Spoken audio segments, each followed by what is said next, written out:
Selanjutnya, Saudara, Pasar Seni Sukawati di Kabupaten Gianyar mengalami penurunan jumlah kunjungan wisatawan yang cukup signifikan setelah berakhirnya masa libur panjang sekolah.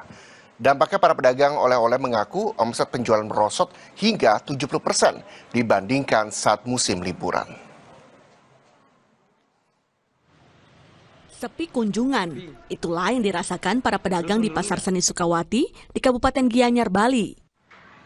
Kedatangan wisatawan menurun drastis, sehingga pasar terlihat jauh lebih lengang. Beberapa pedagang mengaku turunnya kunjungan wisatawan telah terjadi usai masa libur sekolah berakhir. Namun para pedagang memilih tetap membuka lapak setiap hari. Sedang sepi sih, Pak. Mulai kapan sepi?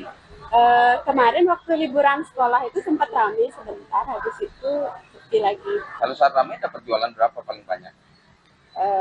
Jualannya ya, tergantung sih, Pak. Kadang 1 juta 2 jutaan itu brutonya ya. Kalau sepi kayak kemarin cuma 500 ribuan, 300. Kadang ada teman-teman yang nggak dapat juga, karena banyak saingan juga ya, banyak pasar oleh-oleh yang lain. Saat ini mayoritas pembeli merupakan wisatawan domestik. Para pedagang pun berharap penjualan bisa kembali normal. Sepi itu memang situasi perekonomian kita ini memang lagi lesu memang. Bukan karena apa-apa, memang perkunjungan di mana-mana saya rasa sekarang memang agak menurun. Kalau agak ramai, kita kira-kira dapat per hari gitu sekitar 400 gitu ya. Sekarang? 400.000 kalau per hari kalau ramai gitu ya. Kalau sekarang? Kalau sekarang dapat sekitar 150, 200.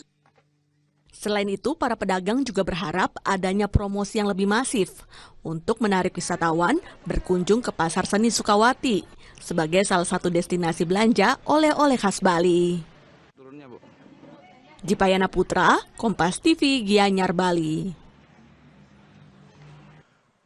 Setidaknya satu kelas di SDN Sendang Mulyo 3, Kota Semarang, Jawa Tengah rusak tertimpa pohon tumbang.